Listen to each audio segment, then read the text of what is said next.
TVS পডকাস্টে আপনাদের স্বাগত জানাচ্ছি। আমি শাওন হাসনাত। আজ আমরা কথা বলবো ঈদের ছুটিতে ব্যাংকের এটিএম বুথে নগদ টাকার সংকট, ভোগান্তিতে গ্রাহকেরা এই বিষয়ে। কেন এই সংকট, এর প্রতিকারই বা কি, এই বিষয়ে কথা বলতে আমাদের সঙ্গে যোগ দিয়েছেন বাংলাদেশ ব্যাংকের নির্বাহী পরিচালক ও মুখপাত্র আরিফ হোসেন খান। জনাব খান, আপনাকে স্বাগত জানাচ্ছি। আপনাকেও ধন্যবাদ। আমি আপনার কাছে একটু প্রথমে জানতে চাচ্ছি যে ঈদে এবার তো আসলে একটি লম্বা ছুটি, প্রায় 10 দিনের একটি লম্বা ছুটি।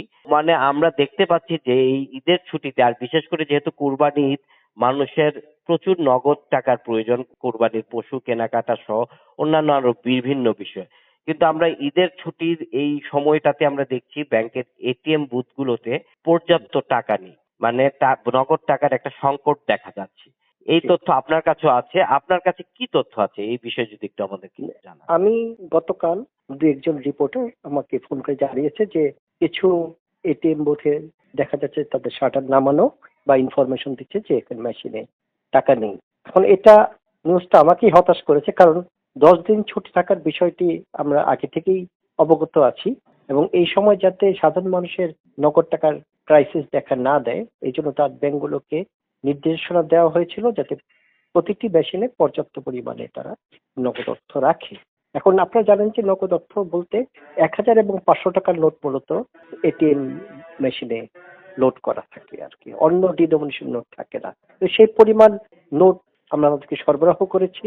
আবার একই সাথে আপনারা দেখেন যে 1000 টাকার নতুন ডিজাইনের প্রিন্টেড নোট ঈদের প্রাককালে বাজারে এসেছে। এই নোটগুলো তাদেরকে পর্যাপ্ত সরবরাহ করা হয়েছে।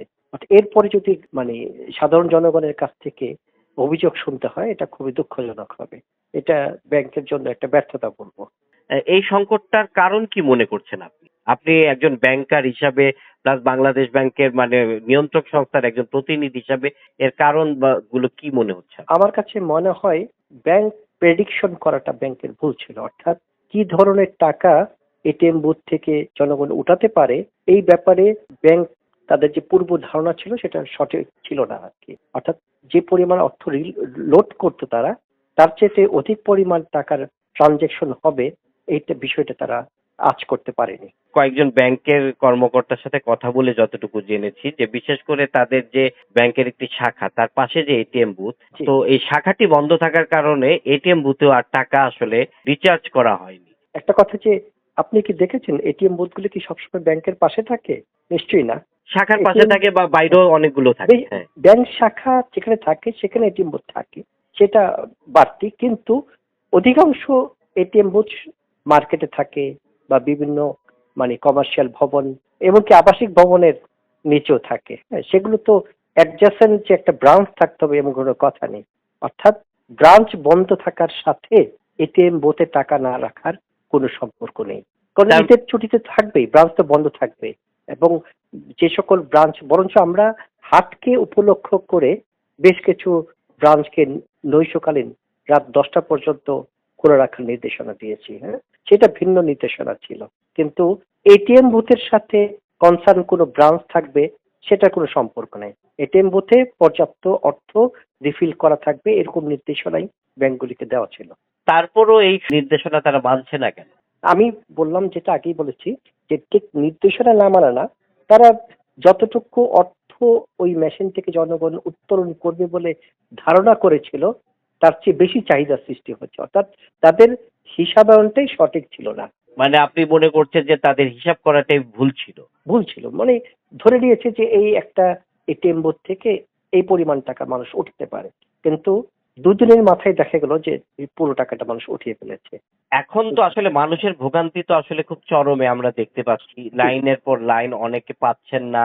তারা এখন আসলে কি বলবো, অনেকের অনেক মানে কেনাকাটার বিষয় আছে। তারা আসলে নগদ টাকা না পাওয়াতে অনেকে তাদের যে ঈদ পরিকল্পনা সেটাও আসলে বাস্তবায়ন করতে পারছেন না। তো সেটা আপনার কাছে কেমন মনে হচ্ছে আসলে? না, ভোগান্তিতে যে পড়েছে সে বুঝতে পারছে যে তার জন্য কেউ যদি নগদ টাকার ক্রাইসিসের জন্য তার কুরবানি ব্যর্থ হয়, এটা দায়ভার তো আমাদের সবাইকে নিতে হবে। এখন ব্যাংকগুলোকে তো 10 দিনের ছুটির জন্য পর্যাপ্ত অর্থ সরবরাহ করা হয়েছে যাতে তার মেশিনে রিলোড করে রাখতে পারে এবং পর্যাপ্ত নির্দেশনা দিয়ে আছে। এই নির্দেশনা ছাড়াই তো ব্যাংকের উপযাচক হয়েই তাদের উচিত ছিল যাতে মেশিনে পর্যাপ্ত টাকা থাকে। যেই ব্যাংকের এটিএম বুথ থেকে জনগণ নিরাশ হয়ে ফিরে গেল, সেই জনগণের আস্থা তো ওই ব্যাংকের উপর নষ্ট হয়ে গেল। সেটা ব্যাংকের জন্য তো একটা নেগেটিভ পয়েন্ট হিসেবে থাকলো।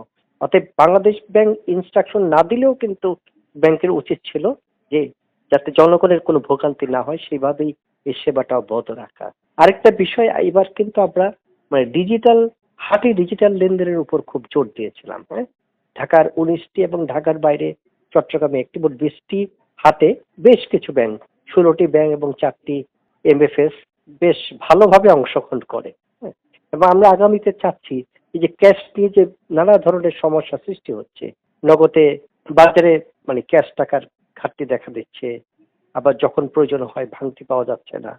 এই কারণে আমরা চাচ্ছি যে ক্যাশের উপর মানুষের নির্ভরতা পর্যায়ক্রমে কমিয়ে আনা, এবং এই জন্য একটা ক্যাশলেস সোসাইটিও গড়ে তোলার জন্য আমরা একটা ক্যাম্পেইন শুরু করেছি। এবার হাতে কিন্তু বেশ কিছু হাতে আমরা ব্যাপক জোরালো ভাবেই এই ডিজিটাল লেনদেনের উপর জোর দিয়েছি, এবং জনগণের স্বতঃস্ফূর্ত অংশগ্রহণও ছিল চোখে পড়ার মতো আর কি। ব্যাংকগুলোকে আপনারা নির্দেশনা দেওয়ার পরেও আসলে তারা মানলো না, এই ধরনের একটা সংকট তৈরি হলো। সেক্ষেত্রে ব্যাংকগুলোর সাথে কি আপনারা কথা বলবেন বা তাদের বিরুদ্ধে অবশ্যই কোনো বলবো। ব্যবস্থা নেবেন? আপনি কি মনে করেন সেন্ট্রাল ব্যাংকার হিসেবে ইন্ডিভিজুয়াল ব্যক্তিরাও তো মানে আমাদের সেন্ট্রাল ব্যাংকারও তো অনেকে নিশ্চয়ই এই সাফারিংস এর শিকার হয়েছে, হয়েছে না?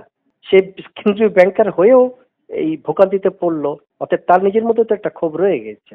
অবশ্যই আমরা ঈদের ছুটির পর ব্যাংকগুলিকে ডাকবো যে কেন কি কারণে এই সংকটটা সৃষ্টি হলো এবং কেন তারা জনগণের জন্য এই ভোগান্তির পরিবেশ সৃষ্টি করলেন। এখন ধরেন আগামীতেও আসলে ঈদে একটা লম্বা ছুটি থাকবে, তো সেক্ষেত্রে আসলে মানুষের এই ভোগান্তিটা যেন না হয় তার জন্য আসলে করণীয় কি বলে আপনি মনে করেন? মানুষকে অতীত থেকে শিক্ষা নিতে হবে। এই যে এবার যে সমস্যাটা দেখা দিল, এই যেই কারণে এই সমস্যাটা দেখা দিল, সেই সমস্যাগুলো আইডেন্টিফাই করে সেগুলো যাতে আর পুনরাবৃত্তি না ঘটে। 1 নম্বর, যদি মেশিন নষ্ট হয়ে থাকে, মেশিন যাতে সবগুলো মেশিন যাতে ভালো থাকে। 2 নম্বর, এখানে অনেক যারা সিকিউরিটি গার্ড কেউ যদি ছুটি থাকে তার রিপ্লেসমেন্ট হিসেবে যাতে অবশ্যই থাকে, অর্থাৎ সিকিউরিটি গার্ডের অভাবে একটা এটিএম বুথ বন্ধ, এরকম ঘটনা যাতে না ঘটে। এবং বাংলাদেশ ব্যাংক থেকে এনশিওর করা হবে যাতে পর্যাপ্ত 500 এবং 1000 টাকার নোট তাদেরকে সরবরাহ করা হয়। জি, আপনাকে অসংখ্য ধন্যবাদ আমাদেরকে সময় দেওয়ার জন্য। আচ্ছা, আপনাকেও ধন্যবাদ।